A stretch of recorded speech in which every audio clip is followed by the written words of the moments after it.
All right. So this is a great question for me. We've been talking about Foster and the good brother Shaquille Stevenson. But, you know, somebody brought to my attention in the comments. I forgot who it was in the comment section. And they said through the whole Navarrete last fight, they avoided talking about O'Shaquie Foster. Now, I think Navarrete is still with ESPN. So they found a way to put Xander on TV. They found a way to put Navarrete on TV. I know he was co-promoted by, if I forget the name of the boxing company or the promotional, I think they had Canelo at one point. Don't quote me on that. So yeah, they pretty much mad at they pretty much went out their way not to talk about O'Shaquie Foster, Chris Mannix and them, and Navarrete. And at the end of the day, man, this Operation Duck the Black Fighter. That's what it is. They know that, you know, Navarrete was gonna have a hard time. This is why they was trying to push this Raymond Ford thing. This is why, you know, Shakur Stevenson, he on that Hispanic code. That's his Puerto Rican side. You know, yeah, you should fight Raymond Ford. And also him saying that, it also gives Navarrete a way out of not fighting O'Shaquie Foster. Which the fight, if O'Shaquie Foster gonna stay at 130, the fight should be him and Navarrete, which that's a fight where they gonna try to take it from you. Because if they took the Casiaco fight from you, like Foster gotta start being more aggressive. You fight Navarrete, you know, you gotta start putting punches together. Yeah, you can outbox him, but they like to give him credit for volume. So, you know, you got to start putting punches together and punching with bad intentions. Either or I would suggest doing both. You know? But that's my thing. There's trying to be some type of separation. You know, ever since what Bud did to Canelo, that was the nail in the coffin. So imagine if Bud would have got the stoppage. You know what I'm saying? Like, that spooked them from fighting people. So now, you don't even hear them, you know, you don't even hear them getting in the, you know, putting these names in the blender like that, or the Ninja Bullet. They're not even putting these names in the blender like that with black fighters. It's pretty much like waving the white flag. We don't have an answer. We done tried to juice up. We tried to be juiced up Shouty, juiced up Hector. You know, we tried to job y'all on the scorecards. You know, we seen Oscar Valdez get dominated by Afro-Rican Shakun. It was like they don't even have the will to get in the ring with these guys no more, and figure out how to solve this problem. That's the wild thing about it. And them ducking have been accepted now. And also they talking about the gentrification of the American boxing fan, especially the black boxing fan. Hey man, the Mexican boxing fan have been gentrified. You know, the Mexicans that I used to know when I first doing social media and boxing, they ain't play that bullshit. They respect it if you go in there and you try. They ain't disown Marquez too, Barrera for losing to Pacquiao.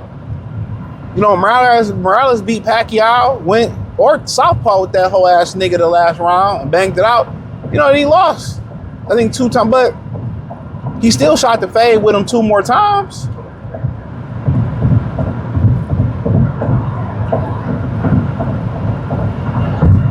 He still shot the fade with him 2 more times.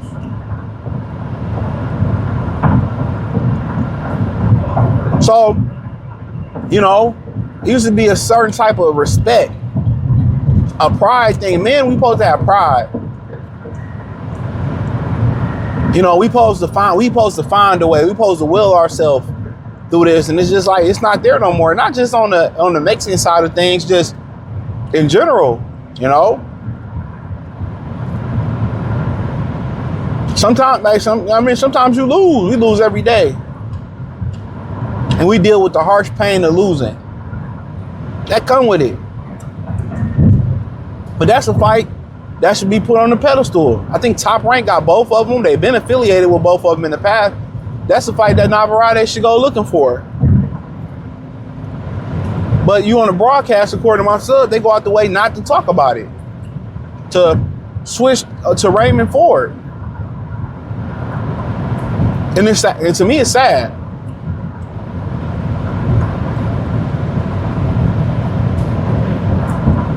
And if they want to do that delineation of fighters, that's cool. Because I said this, a few months ago, even before Shakur Stevenson started talking about his situation with the sanctioning belt bodies. I said this months ago. They've been taxing black fighters more to hold them belts than Hispanic fighters. Tell me I'm lying. They don't tax Hector the same as they tax DeAndre. They don't. I've been saying it. I've been peeped that. This is why they came up with a chain, or they're so adamant about getting black fighters not to give up their belt. That's their livelihood. It ain't the fact that y'all make more or whatever, or make the same or slightly less. I don't know. It's that they taxing y'all more. There's a Negro tax on the section of belt bodies. There's a Negro tax.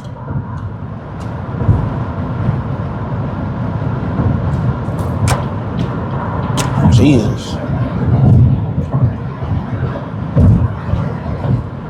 Sorry, Beth. Take your time, Beth. But there's a Negro tax, bro.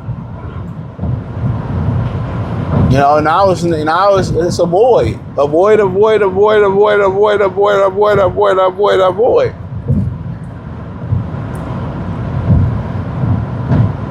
And realistically, it's messed up.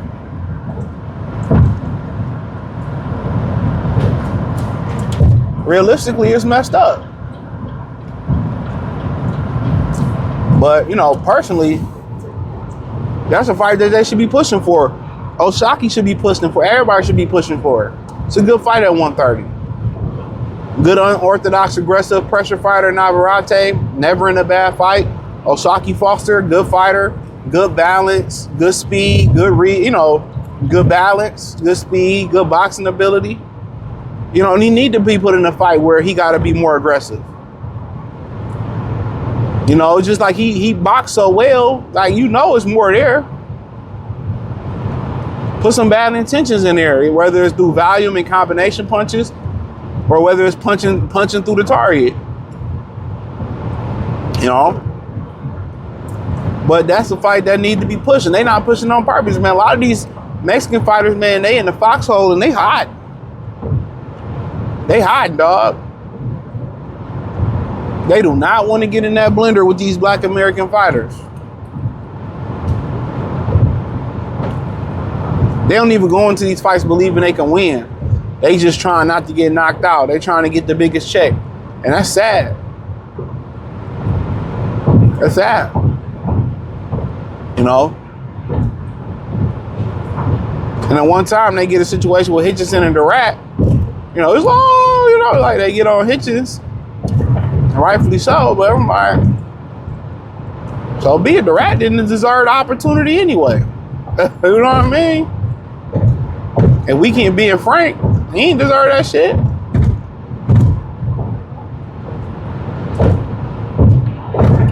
But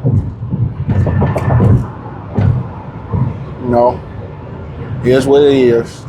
So, but yeah, man, I like to see Navarrete. I like Navarrete and Osaki. I think Navarrete can win that fight. He can at least rob his ass by throwing more punches. But then again, shock a monster. Shock a monster, dog.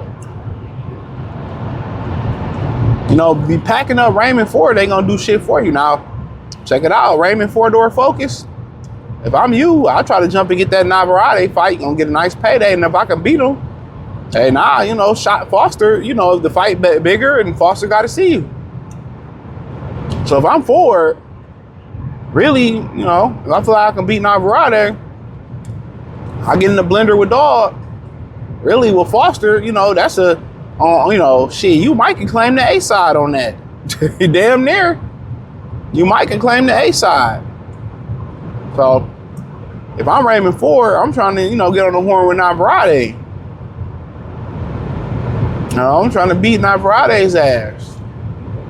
So, that's just how I'm looking at if I'm Raymond Four-door focus or two-door focus. Which one y'all like better? Let me know in the comment section. You know, but that's just my opinion on it, man. Thumbs up the video, share the video, subscribe to the channel. And subscribe button, it's the bell icon button, dog. Hit all notifications, increase your chance, get notifications. We go live and drop video. Find me on X, Facebook, Kick, Twitch, Instagram, Spotify, Anchor, Cash App, Venmo, PayPal. Appreciate the love, support. Peace.